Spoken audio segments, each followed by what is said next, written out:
Hi, I'm the Global Nanny, qualified Norland nanny with over 10 years experience and a mother to 2 under 2. Here's my Back to Basics series. Let's go ahead and look at how to change a nappy or a diaper. So, a couple of things I want to make sure that are very clear. One, always make sure your hands are lovely and clean. Change a diaper or a nappy really varies based on the age of the child, because let's face it, a child that sits still at the age of 1 to 6 weeks versus a toddler that's 2 and is moving around and kicking about, you're going to adapt over time. But what we're going to really focus on are some of the core and fundamental things that are really key and important to when you're changing a diaper or a nappy. A couple of things in my workstation. Obviously, one thing to bear in mind, always have your hand on your child if you're moving around, if you're changing, if you're getting anything, just make sure you're always covering them. As much as a child of very young age is not able to roll and move, you just never quite know. It's amazing how much they can move themselves without realizing it when they're kicking around and having fun. So, what do I have in my station? Everything I have is always very accessible. I like to keep everything very stocked so that way if the baby's had a complete blowout, or if I'm in a rush, or if whatever's going on, it can very easily be done. Let's also face it, for those that don't know this, when a child gets cold, they get angry. And so when they're screaming and you're stressing out because they're screaming, the last thing you need to be doing is sitting there going, where have I put my nappy? Where have I put my diaper? Where are the wipes? Where's the cream? Where's all of this? And how do I do it? So, what I have, baby on the top, obviously who needs changing. In here, I have 2 variations of ways that I can change the child's nappies. Now, these are products I have used. I am not sponsored by them in any shape or form. This is just ones that I personally use on my own children and have recommended to families and friends subsequently since I've used them. I personally use the Coterie range for diapers and wipes and nappies. And then equally for when they're very little, Le Petit Crème, which is a great brand, and I will show you and tell you how. The main difference being, in Europe, quite often, especially France, they don't use wet wipes, especially on a new baby. The reason being their skin is very soft, it's very little, it's very sensitive, but also because babies poop a lot when they're very first born, and therefore what you're trying to avoid is constantly using an abrasion of some sort on their bottom. The other aspect, if they still have their umbilical cord still attached to that very last bit of the umbilical cord still attached, you may or may not have been shown this, but when the diaper comes or the nappy comes, just fold it over so that it's below that. We always make sure until that area is completely healed, you keep the nappy below it. You don't put it over the top because it could pull it and create more of a pulling sensation, and it's a slight wound in itself. So you always keep it dry and you keep the nappy below it. So for some people, this may seem really obvious and simple, but one thing I love to do and I recommend to people, when you are opening up their nappy and their diaper, open it a little bit and then close it back down. This allows a little bit of air to get in. This also allows, if they're going to need that last little bit of a wee, it gets them to do it now versus all over you. This is also a really fun time to be interactive with them, be chatting, seeing how they're doing, cooing with them, like really having that eye-to-eye contact, so obviously you're right in their level at that point. Something to bear in mind when you are changing a child's nappy, you may find they get the hiccups during or after every single nappy change. If that is occurring and if they find that the hiccups are becoming annoying and they're not able to sort of clear them very easily, some great ways of getting through that. This is a face cloth, just like a flannel or a face cloth. You can take this or a muslin. You could warm it up a little bit just before a nappy change. I'll be honest and say, who's going to do that? So if you've got somewhere where, like, if you've been feeding them and you sit on it, or you sort of keep it inside your trousers somewhere clean for a little bit, or put it sort of in your shoulder just for a little bit where they're able to create some warmth on it, and then you place this over their tummy and then open their diaper. The reason why the child is getting the hiccups is because of the sudden shock to the system, where they're going and taking in too much air very quickly as they feel the cold hit their stomach. Now, this is exactly the same for in the bath. So if this is something for you that you find is occurring in the bath, have a look at my bath series of how to bath a baby, which will also show you some ways around that as well. We open the nappy to see what's occurred, whether it's a wee or a poo, doesn't matter. Now, for the first instance, I'm going to assume this is a girl. The reason I'm going to assume this is a girl is because the way that you clean a girl's areas versus a boy's is slightly different. Something to bear in mind. You only, on a girl, ever wipe front to back and once. Therefore, say your child, and they get a lot of creases as they start getting into a couple of weeks, has done a poo and it's gone everywhere. That's absolutely fine, but just recognize you're probably going to need to go through a couple more wipes than you would normally, or folding them up to make sure you're not re-going over an area with something that is already on that wet wipe. Reason being, if anything from the bottom goes into their front is really bad, and it can give them thrush, it can give them a UTI, and you just don't want to do that. So making sure you always go front to back when you wipe. Well, that basically means you start at the top and you wipe down. Now that's specific to their genitalia area. Obviously, if you've got a little bit of poop left over on their leg or their foot and you've got a clean bit of the wet wipe, that's absolutely fine, but just don't go back over the same area with a already used wet wipe. The other thing from a holding standpoint is, without putting pressure on the hips, if you're just doing a little bit here, that is great.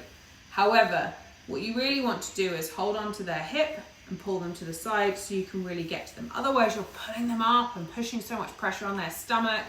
Quite often then they'll be sick because you are putting so much pressure on their stomach by holding their legs up. So really recommending you just holding the top of their bottom, sort of almost on that like curved area, to create more of an alignment so that you can then support their back as you wipe the area.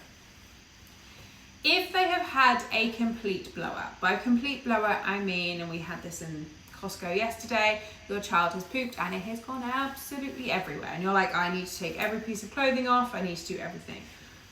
Highly, highly recommend using your fingers, supporting the child, bringing them more onto their front, and then wiping down the back. Couple of ways that you can cheat slightly.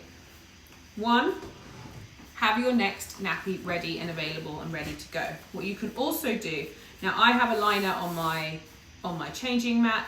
Some people do, some people don't. I personally love it, but at the same time, I have to wash this on a very regular basis. So I have a couple of these which I rotate out, purely because obviously if you imagine from a cleanliness standpoint, it's not going to be too clean if you've constantly got urine and poo going all over it. Not to say anything ever goes on it, and obviously if it does, it gets cleaned straight away, but that's another aspect. Equally, a muslin, single-use muslin can go over it as well.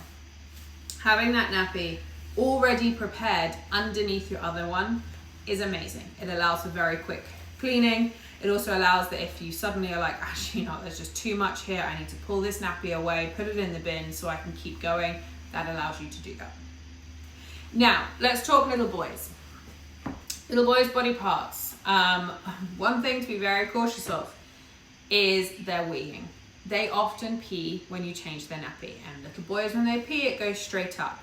So I highly recommend staying one side or the other, or keeping a slight hand to stop their penis from being allowed to push up too much. Do not hold it down. That is not what I'm suggesting, please. I'm merely meaning that on the off chance they do start peeing, you're able to slightly mold it to stay going down, or you can quickly get the nappy over the top. The other aspect to bear in mind is children do get erect penises. This is completely normal. Please do not try and force it down. Please do not try and do anything with it. It will go down in its own time. Carry on cleaning as you would otherwise. Never pull back the foreskin of a little boy. You can clean around it. If you're really concerned, speak to a pediatrician or health advisor, but never pull down the foreskin. A bath is really good. If you think there's just too much everywhere, a bath is really good for this. And then the other aspect, when you put their nappy back on for a little boy, just tuck it so that their willy is pointing down, their penis is pointing down slightly, rather than pointing up. You point it up, it's going to keep this nappy open, and it's going to come out the nappy and into their clothes. So it just allows it to point in the correct direction of where it should be being captured in the nappy. In terms of your nappy sizing and which nappies you go for, this is a complete personal preference to you, your family, financials, things like that. There is no right or wrong as to which one you can go for. However, the sizing, there is definitely an element to. The sizing is very much based off of the weight of the child. So really have a look into the manufacturer. Every manufacturer is slightly different. So just because you're a size 1 or a size newborn with one manufacturer does not mean you're then going to be that for any subsequent one. So just keep an eye on it. They all feel very different. So really have a look and feel as to what the differences are between them. If you've got friends that are using different brands, have a look and maybe ask them why they like it. There are some that work very much better than others for nighttime, especially if you're doing a longer stretch. So when your child starts sleeping longer stretches and you're not changing their diaper as often, some really great options. The other thing are creams, barrier creams, and what to use. So personally, I don't like to use creams. What you see here is my Le Pretty Creme, which eliminates the need to ever use a cream. This is great if your child's got diaper rash, if they've done a really big poo and it's stuck to their bottom, like you name it, this is going to be your go-to. On the off chance you do need to use a cream, using something that is a barrier cream is a very good option. I don't personally recommend using something every single day. I personally only say, unless your child's bottom is irritated, which if it is, the way that I've worked more as a parent rather than a nanny would be just to give them a little bit more nappy off airing time. So making sure at bath time they get a little bit more extra time to air their bottoms and things like that. So something just to be aware of. Set up a nappy station or diaper station in multiple areas of the house. I personally have a 9-week-old baby at the point of videoing this, and therefore I have a station in my bedroom, we have a station upstairs in her room, and then we have one in the playroom where I am with my toddler and her as well. That way, it enables you to have a safe station to be able to quickly and efficiently clean them. Also, when you go out, make sure that in your nappy bag, you have got multiple spare clothes, especially in the early weeks. This may sound crazy because you're like, well, they're tiny, how much can they really do? A lot. So make sure you've got 2 to 3 spare outfits, and make sure you keep an eye on those. The reason I say that is because children at that age go through their clothes so fast. You want to make sure you've got the age-appropriate clothing within your bag. Another aspect being of nappy care is your safety. Quite often nappy changing tables are raised, so just being careful and being conscious as to your age and stage of your child, what they can and can't do, how high it is, what's around you. If you want some extra hints and tips, feel free to message me. Equally, have a look at my website and have a look at some of my other videos where I go through some of this material. Subscribe to my channel where we will be looking at more back to basics and how to engage you and help you as a parent best be set up for success in your journey in the most enjoyable way.